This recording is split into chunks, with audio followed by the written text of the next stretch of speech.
before we really get into it, has dating apps, what has been your experience? Has dating apps ruined the dating scene of today? Let's say when we were dating, since this series is Dating Over 40, the majority of us have been either coming out of long-term relationships or long-term marriages, and this is all new. This is all new. So in your experiences, if you have tried dating apps, I want to hear what you have to say, and has it been, has it been a con for you? Has it been a plus for you? What do you see the differences in dating apps? Let's talk about how dating. Oh, I want to say hello to Stephanie. Hey, Stephanie, how are you? She's up in Jacksonville. Love Flow. I want to say hello to Love Flow. So I want to hear back from you guys. How is online dating? How do you find it different than regular dating? Like, let's say that you would meet someone in person versus in real life versus on a dating app. How do you find it different? At least for me, what I have found, and I want you guys to jump in, traditional dating, so that relies on a person. Let's say, you meet a person. Like, I have met a person at a supermarket, and you see them, and it's like initial attraction. It's like what you see first with your eyes. And like with online dating, so you have to have something, that initial contact, that initial, like, they're good looking, and then you say a few words, and you kind of, get to see if there's something right there initially. But with online dating, first impressions are shaped by other factors.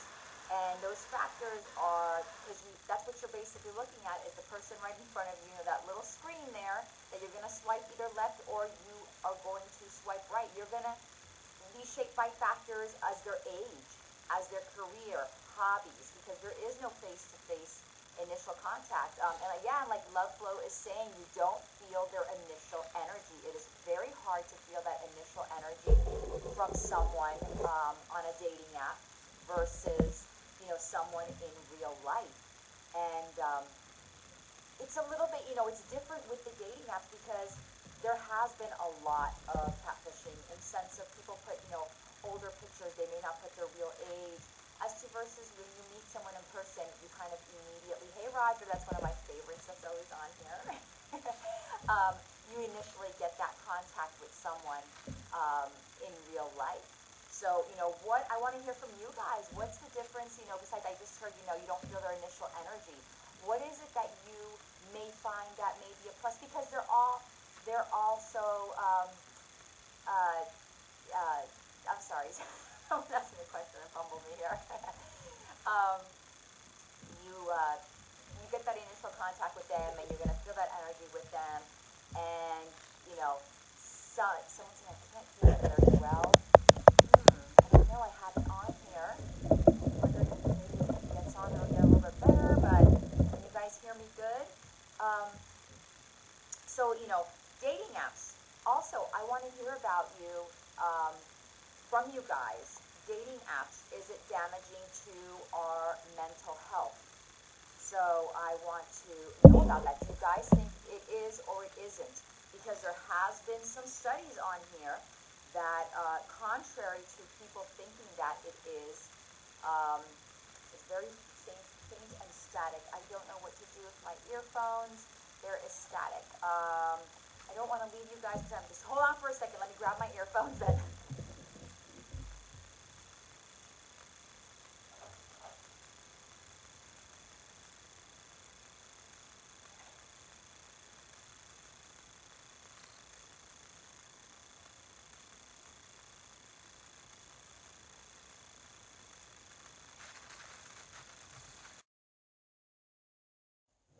I'm back. Is this better? Is this better? Can you guys hear me better this way? Let me know. Give me a thumbs up if you guys can hear me better this way. I put my earphones on. Does that help? I don't know. I think it may have froze on here. I'm not. Oh, perfect. Okay, wonderful. Okay, so now we know. Now we know. Oh, Denise joined. Hey, Denise, better. Okay, awesome, guys. Thank you so much for that little malfunction there. So thank you. Okay, Roger says I'm good. All right, so let's go forward. Um, okay, like we were talking about mental health. If dating apps are bad for mental health, contrary to some reports say it's actually very bad for mental health, because what it does, it's like a glamification. It releases, a dopamine immediately because you're getting that hit. Um, no, I don't have a mic attachment. Not right now, but this is like the best I can do. If you guys are hearing me, thumbs up. So, you get that little dopamine hit with dating apps versus when you meet someone in person. You may get like a little adrenaline. So, do you guys find that there is that difference between in real life versus dating apps when you get that little hit of dopamine? So, some people say that is detrimental to their health, but then there's also studies that are saying that the University of Geneva found that digital matchmaking tools actually get couples more diverse to be, singles that are more diverse to become couples because they have met on an online versus offline. So what are your thoughts on that? Someone's saying, yes, I would say it affects your mental and emotional state because being chosen or not, and that's a bummer. Absolutely. It is, and I have, in the studies that I have seen and I have read, it says that it is 50%, I'm sorry, not 50%, 79%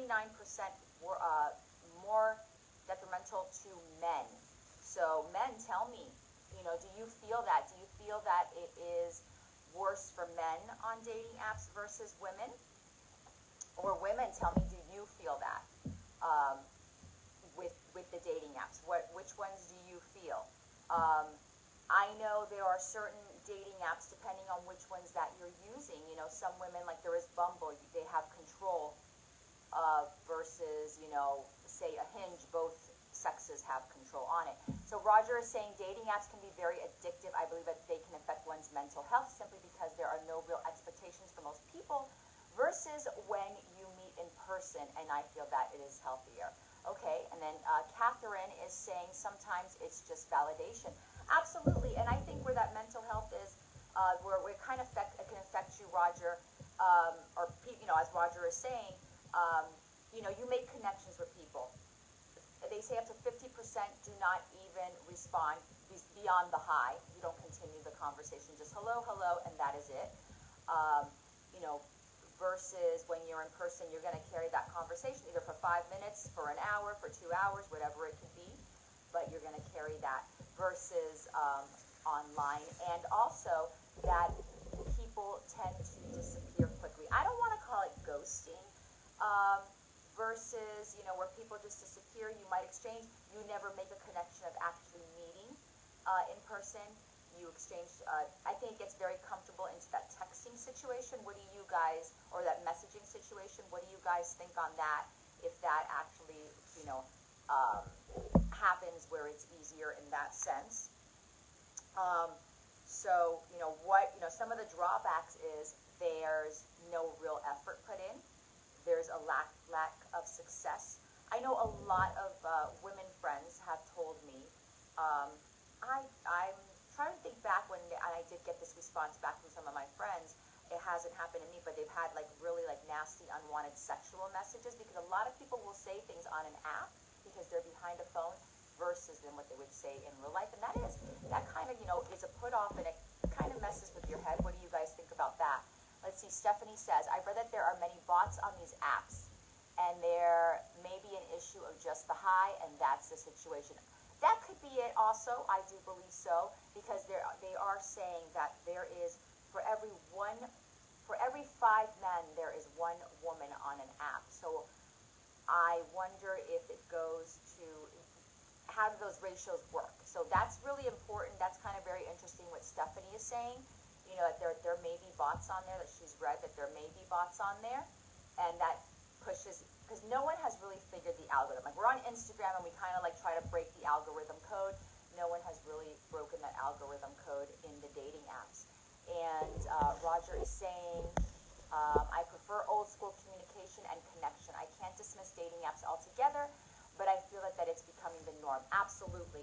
So they were saying, I just read a report today, that they were saying by 2036, which, kind of think about it, is really not that far from us, is going to be 78% of couples will have met on dating apps, which is crazy. Or 87% of connections will have met on dating apps.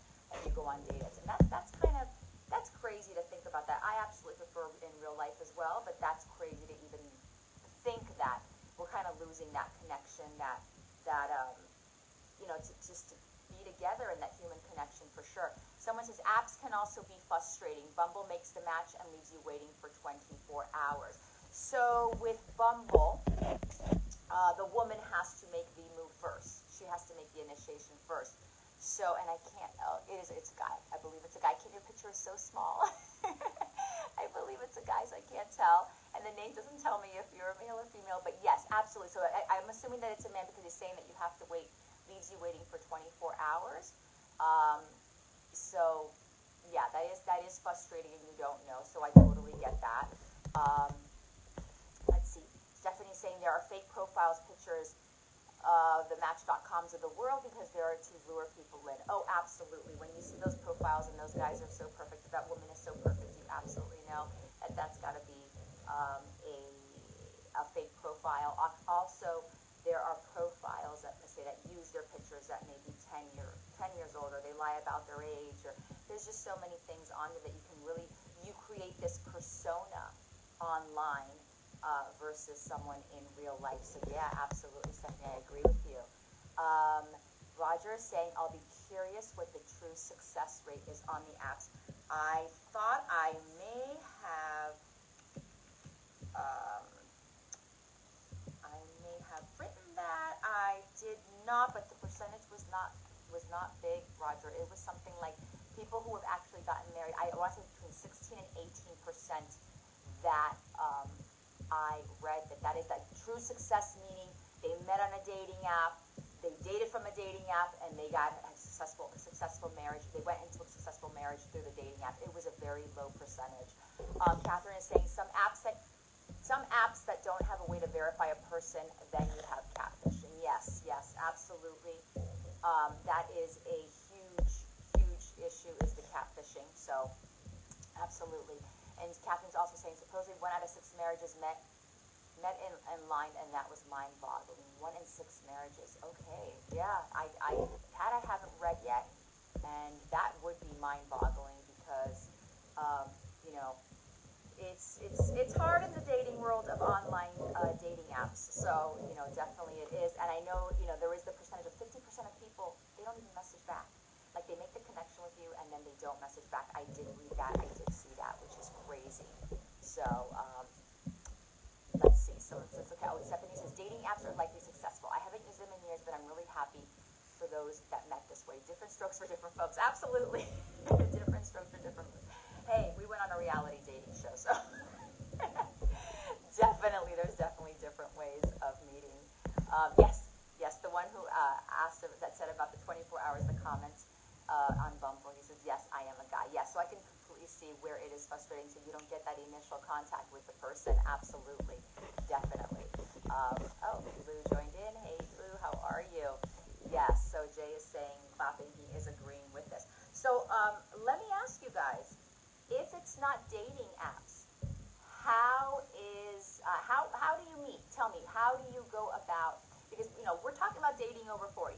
A lot of us are not going to go to bars. We're not going to go to nightclubs, which is what we did in our 20s, So what are your suggestions for people that where should they be meeting people, and making connections with people? I mean, I want to hear from you guys. If you're not using the dating apps, where are you making those connections? For me personally, I'll share some of my stories as I'm waiting for you guys to go in. As you know, I've had friends set me up. I think that has been the worst. So I'm not very trustworthy of my friends in that sense. Those have been the worst setups for me. I have met men who've approached me in supermarkets. I have met men who approached me in elevators. They've approached me coming off elevators.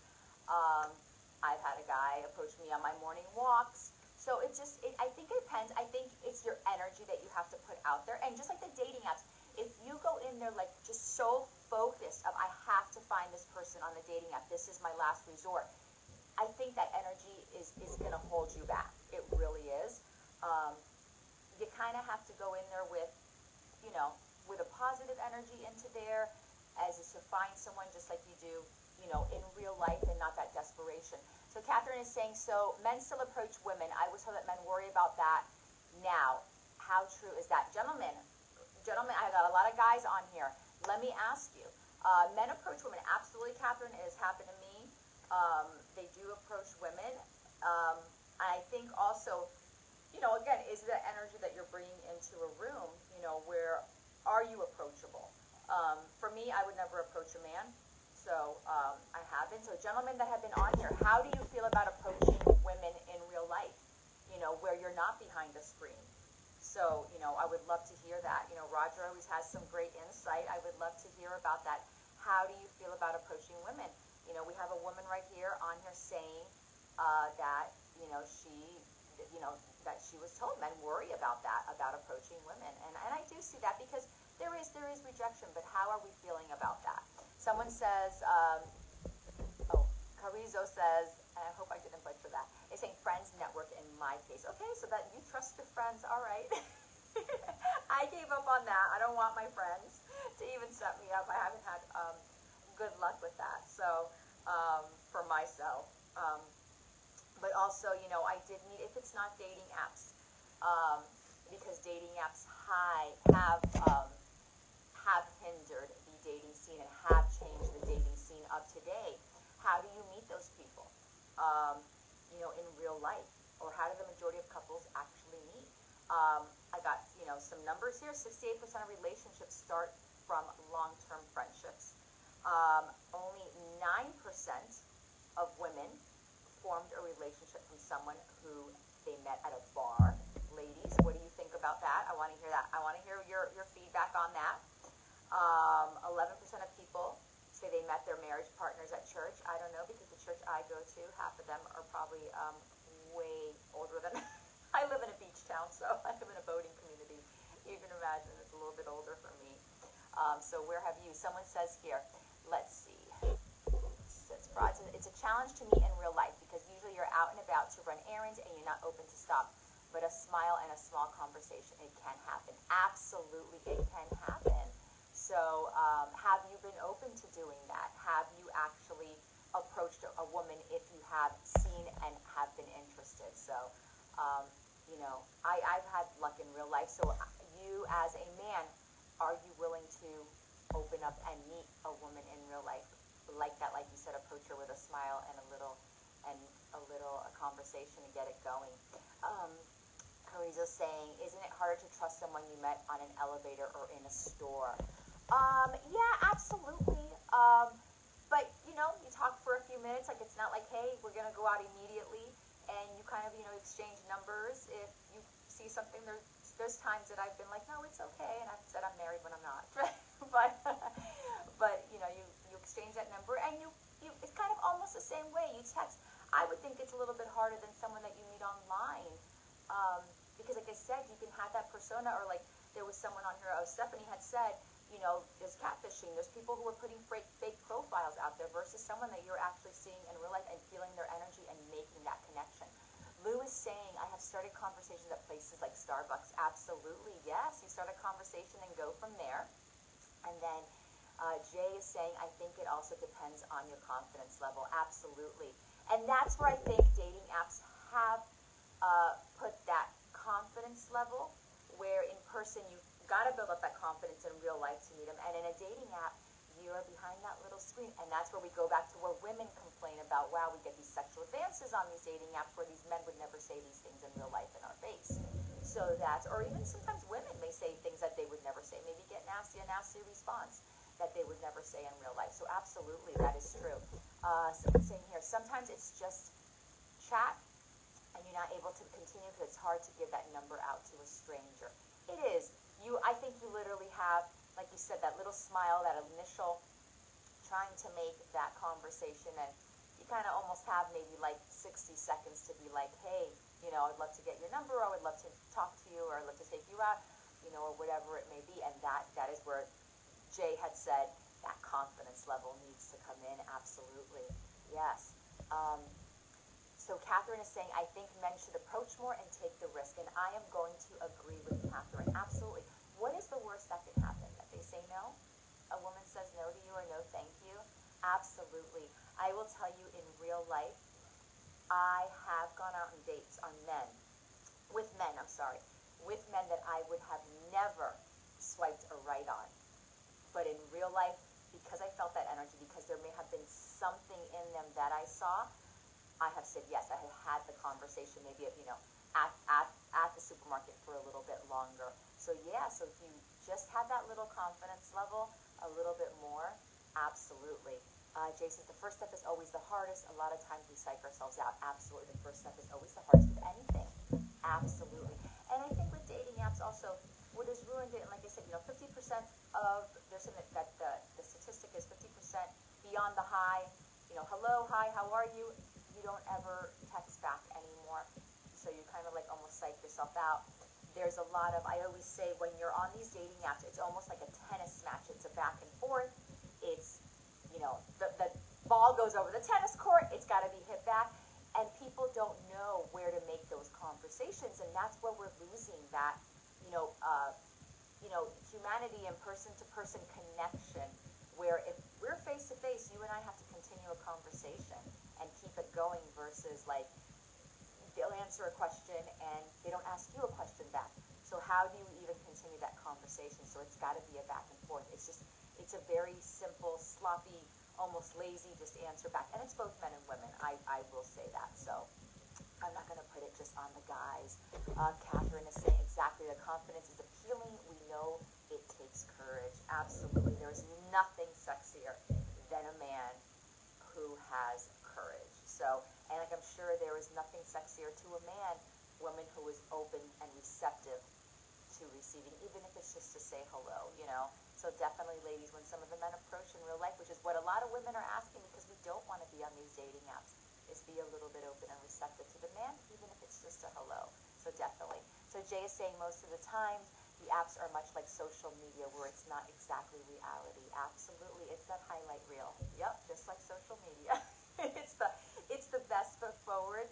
Absolutely. Yes, definitely. So Lou is saying, I don't use dating apps. I like the old way of meeting. Absolutely. That would be wonderful in a perfect world, Lou. Oh my God, wouldn't that be wonderful? I would so love that for sure. Definitely.